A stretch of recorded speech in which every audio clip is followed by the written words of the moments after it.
Okay, hey, it's Candace Day with Morrison House Sotheby's International Realty.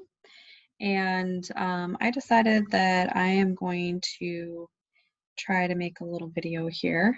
Um, One of the things that happens a lot um, in the process of buying a house, obviously people have questions, especially if they are brand new to buying a house.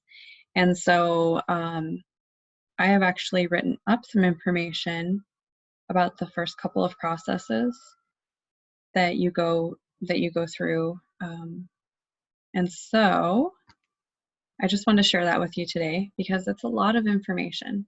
And I think that sometimes people get overwhelmed. All right, so here goes. So the first one and two processes in the home buying process.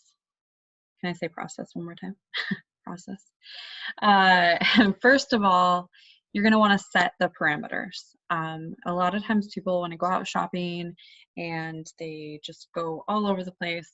But first, it's really important that you know what you're working with.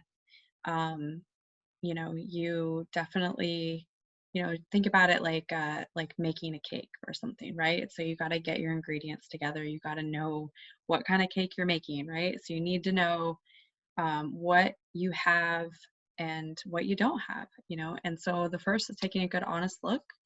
And in this market that we're in our society, you need to get a pre-approval, and that is going to take a lot of work. It is, I'm not going to lie, it's a pain in the butt. For some of you that are self-employed, it means gathering up your taxes, and it means you're going to have to find every receipt again, things like that. So it can be difficult to get started, but don't let that stop you, because the payoff is huge. So first, lender. So you want to call at least 3 lenders and just talk to them, get a feel for them. If you like the way that they sound, that you like the way that they sound, like they sound knowledgeable, they're friendly, you click with them, run an application with them, and get that pre-approval. So you're going to want to do that, and then after that, do the same thing with the realtors. Interview at least 3 realtors, because you want to make sure that these people that you're working with to make the biggest decision of your life are honestly working in your favor, and that they're honestly going to mesh with your communication style, that they understand you as a person, they connect with you, they understand what's important to you, because there's going to be some really high stress moments that you're going to want somebody that you can feel comfortable and trust to work with. So those are some like really major set the, in the beginning, you find your team and you're setting your parameters with them. So they're gonna help you figure out, okay, how much are you qualifying for? What it's here's our pre-approval amount. Okay, we've got $400,000. What does that mean now? So then next, you're gonna want to consider personal factors. How long will you live there? What is the size of your household? What's important for you to have in your personal leisure time? Maybe you like to cook. You want to have a big kitchen for hosting. Maybe you want to have room for that 10-person dining table, and that, maybe you're a fitness person, you need a room that you can work out in, or a photographer, you need a dark room. These are important things that you need to consider, and you need to just feel free to let your realtor know, because oftentimes when you just put it in a search and you go 3 bedrooms, 2 bath, 1,800 square feet, and then it creates this list and you go through the pictures, you might miss something. Okay, so there's a way that we know how to work and do our searches. We can find that extra den that wasn't really mentioned in the parameters. So let us know, let your realtor know. Other things to consider that you're really just to help you like narrow in the focus and not be all over the place. Commute times. So I had a client one time that was so convinced that they wanted to live really far out in the country. They wanted to be away from everybody. Um, but we went and looked at a couple of places, and after, driving for 2 hours round trip, a couple of times, they realized that, okay, maybe the commute time is a little bit more important than I thought. So that's something that, you really can help actually narrow your focus, you by like, okay, I live here, or I work here, so I'm just going to do a radius. And if you let your realtor know, they can do a radius search to that address of your workplace, or your favorite gym, or your favorite place to go get coffee or go shopping and things like that. So yeah, so the other thing that then you want to look at, like, okay, I've got 3 or 4 communities that they fit all these aspects. They've got some great houses. Then you want to look at community factors. Whether or not you have children, it's still important to pay attention to school ratings. I cannot express this enough. School ratings really have an impact on resell, and it really has an impact on, yeah, you might pay a higher price, but that's because you are going to get a higher price later. There's half of our society has children, and good schooling is important. So, to half the society, it's really going to be important when they're looking for a house for the schools to have a good rating. So you want to keep that in mind. Even if you think it's going to be your forever home, just keep that in mind. So, the other thing is that crime, you can look at different statistics on crime in the area, or your agent can. You want to know, how popular is this area? Always think about it, even if you think, oh, I'm not going to move ever again. The truth is that most people do, at least every 7 years. Most people do. So you really want to always keep that in the back of your mind, that you might sell it further down the road, and you want to have it as a good investment.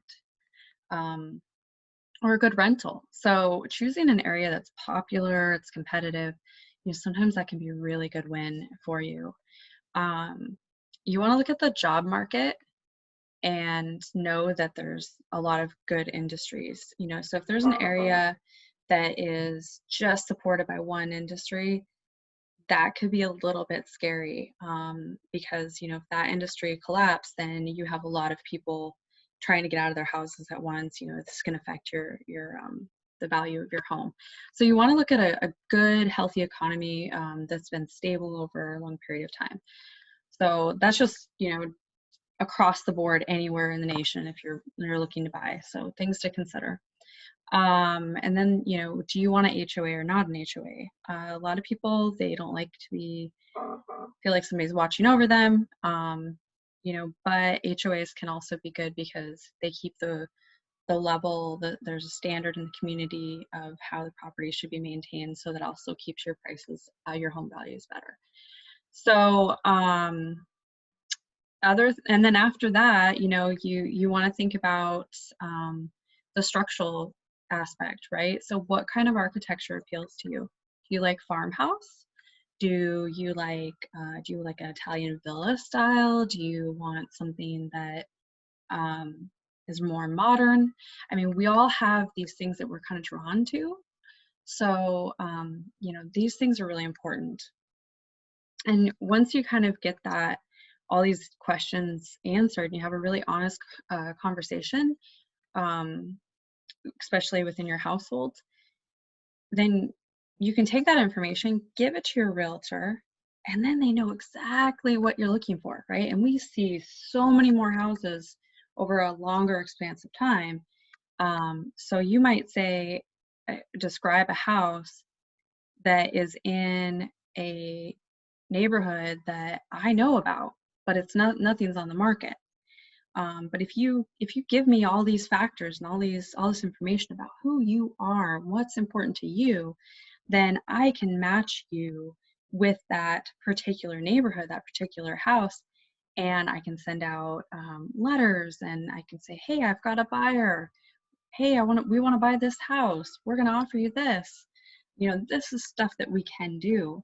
or we can just watch. We can watch the neighborhood and look for other areas that are similar to that. So I just thought that that would be helpful for people to know about this information.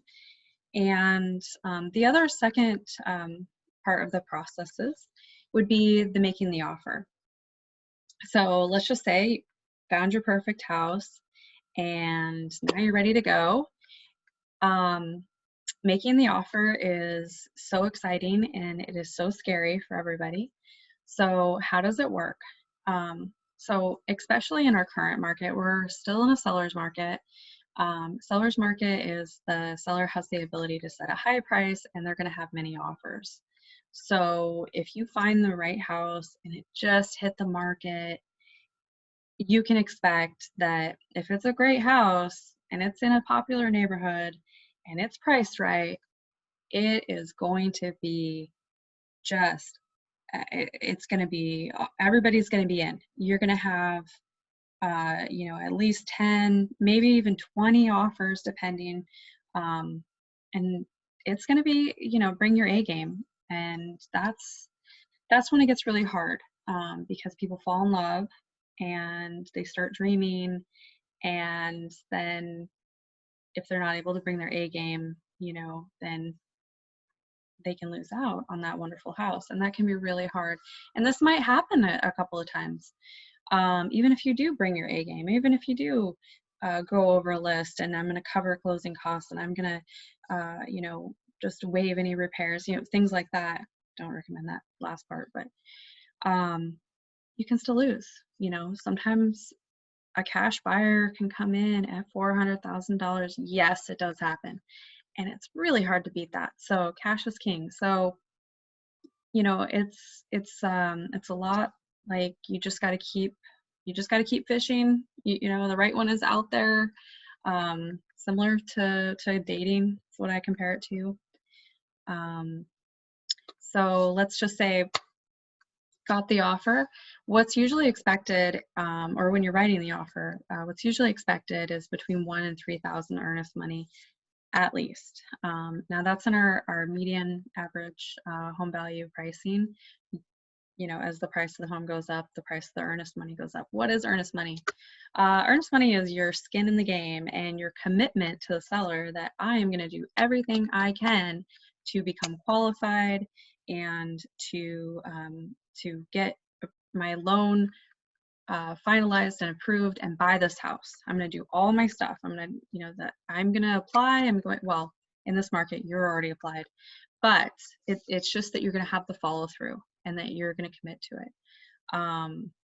Because, you know, people do sometimes just walk away and feel that they don't have to do anything further.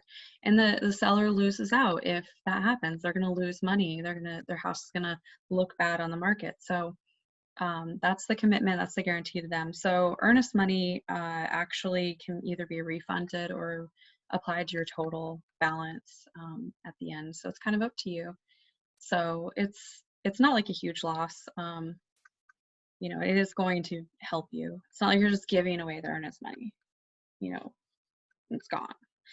As long as you do your part, go apply for your loan, do what your loan officer is asking you to do, you know, give them the documents that they need, you're fine. Purchase price.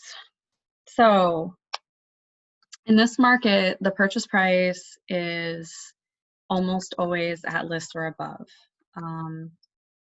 If it is the supermodel on the market, you're probably going to be at least 10,000 above. So when you look at the listing prices out there, you see something for 335,000.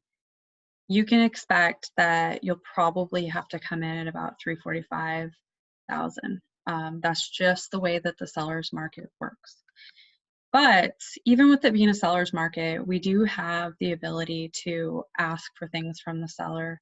There are situations where you can, you know, get a seller that's willing to, you know, replace things in the house, that's willing to, you know, pay part of the closing costs, things like that. So there's always just, you know, just know that it's always a negotiation. I always like to tell people, like, anything is possible, but we just have to talk about it. We just need to communicate and our wants and needs, and see what the other side has to say, and give them a chance before we assume that they can't or they won't. So just remember that people on the other side are human too, you know. So the things that you would tell me before we would write up an offer, we would discuss purchase price. I will recommend purchase price, but it's going to be ultimately up to you.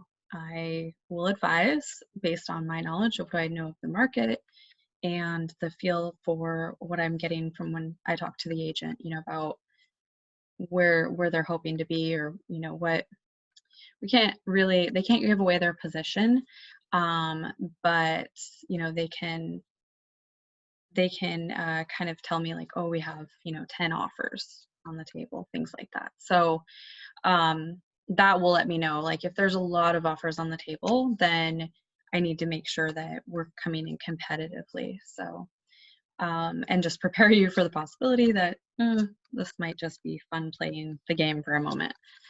Might be just practice. So yeah, so you'll tell me how much you want to put down for earnest money. You'll tell me the closing date. I'll again verify that we're going to use the loan type that we had discussed previously, that you're approved for. We'll include the pre-approval letter. And then, you know, if you want any closing costs to be paid by the seller, and then we'll send it over. Yeah, I'll fill out all these forms, like 40 pages, depending, sometimes 50. And then I'll send it over to you for review, and you'll sign it off digitally and send it back. And then I present it to the listing agent. And then we wait.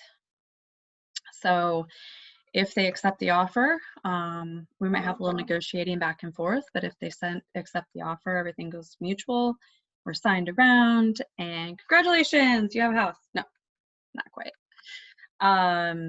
Next, we go into a couple other steps, which involves, there's some financial steps under mutual, getting the earnest money over, negotiation for repairs, inspections, appraisal, underwriting, final financial steps, closing day, signing. I mean, there's a lot that goes into it.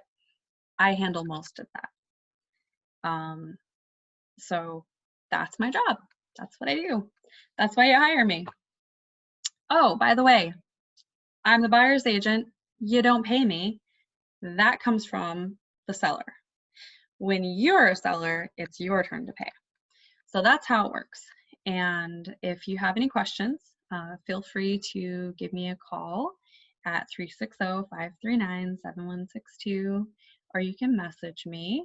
You can find me on Facebook, Instagram, YouTube, and LinkedIn.